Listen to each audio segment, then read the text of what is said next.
الحمد لله والصلاة والسلام على رسول الله. أما بعد فأعوذ بالله من الشيطان الرجيم. بسم الله الرحمن الرحيم. قل هذه سبيلي أدعو إلى الله على بصيرة أنا ومن اتبعني. صدق الله العظيم. عزتمندو د یوسو علماو دعوتګرانو زه نومونه تاسو ته وایم چې دا رجال الفکر والدعوه دي.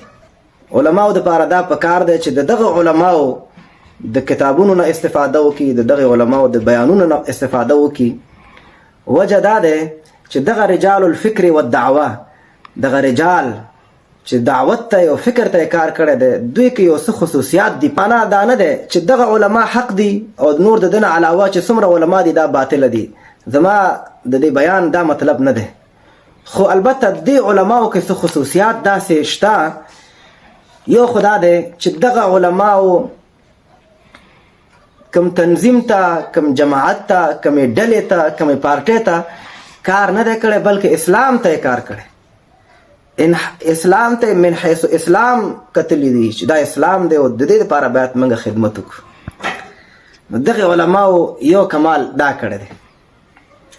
او بل دا چې په دغه زمانه کې چې امت ته او مسلمانانو ته او اسلام ته کومې فتنې متوجه شوي دي، دغه فتنه باندې دا خلک پوه شوي دي، دا فتنې درک کړي دي. دوی ته چې الله کوم بصیرت ورکړی او د دین او د ایمان بصیرت، د هغې په وجه باندې د علماو دا فتنې پیژندلې دي. هغه فتنې چې د کفارو د طرف نه کوم مسلمانانو ته متوجه دي، هغه فتنې که د سیاسي نظریاتو په شکل باندې مسلمانانو ته راغلي دي، چې هغه دیموکراسي دی، جمهوریت دی، سیکولریزم دی، لیبرالیزم دی، هیومنیزم دی، رشنالیزم دی، نشنالیزم دی او کپیټالیزم دی، سوسیالیزم دی، کمونیزم دی، نور څومره ازمونه دي، دغه فتنې د علماو پیژندلې دي. او بل د غرب او د کفارو د یهودو او نصاراو د طرف نه چې کوم لوی سیلاب د بېدینۍ او بېحیایۍ راغلی دی او اکثر اسلامي امت کې ځوانان او پیغلې دا په دې سیلاب کې لاهو شوي دي او په دې د بېحیایۍ په سیلاب کې، د بېدینۍ په سیلاب کې، نو دغه علما دغه فتنې ته متوجه شوي دي. دغه فتنې چې مسلمانانو ته راغلي، برابره خبره ده که دغه فتنو په صادرولو کې ډېر لوی رول هغه میډیا ادا کړی، ډېر لوی رول په دې کې موسسو ادا کړی چې موسسې د کومک په نامه باندې مسلمانانو ته راغلي او مسلمانانو کې د موسسو کار کړی دی. مسلمانانو کې دغه باطل نظریات، بېحیایي، فحاشي دا یې خپره کړی دی. نو دغه علما د فتنو ته متوجه شوي دي. نو ځکه موږ او تاسو علماو ته پکار دی چې دغه علماو کتابونه، دغه علماو تصنیفات، دغه علماو د بیانونو استفاده وکړو. او بل دا دی چې دغه علما چې دي دا یو قسم رواني ډاکټران او سایکالوجستانو په شانته دي.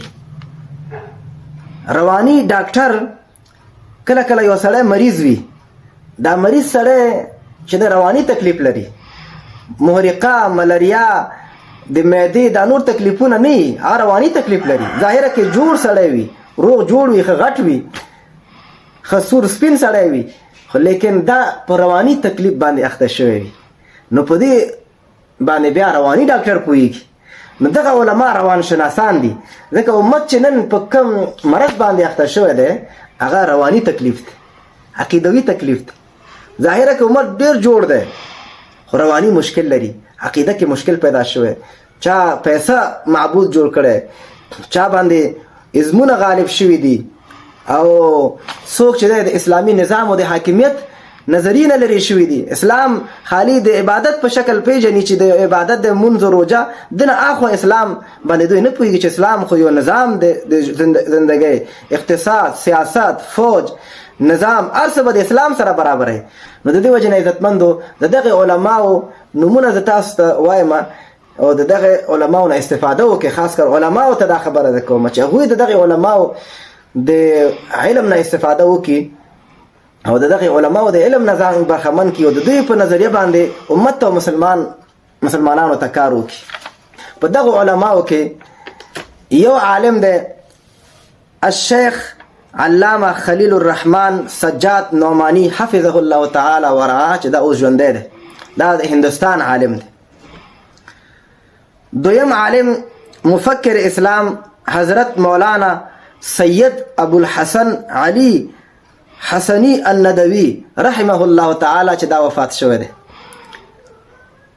دریم عالم شهید القرآن العالم المجاهد استاذ سید قطب رحمة الله عليه. سلورم مفکر اسلام المصنف الداعي استاذ محمد قطب رحمه الله تعالى. پنځم الداعي المفکر محب القرآن مفسر عصر ډاکټر اسرار احمد رحمه الله تعالی وفات شوی دی. شپږم الداعي المفسر شیخ القرآن والحديث عبد السميع غزنوي حفظه الله تعالى ورعاه. مفكر اسلام الداعي المجاهد الشهيد الشيخ ولي الله كابل جرامي رحمه الله تعالى. اتم الداعي المفكر المجاهد استاذ عبد الهادي مجاهد حفظه الله تعالى ورعاه. نهم الداعي مفكر اسلام اسير اسلام مفتي مجتبى عامر حفظه الله تعالى. لسم المصنف الداعي پوهنمل زاهدي احمد زي حفظه الله تعالى. او یو لسم علامه مولانا سید ابو الاعلى مودودي رحمه الله تعالى. عزتمندو دغه اخرنی عالم په باره کې به تاسو ته وایم چې دا په امت کې ډېر بدنام شوی دی.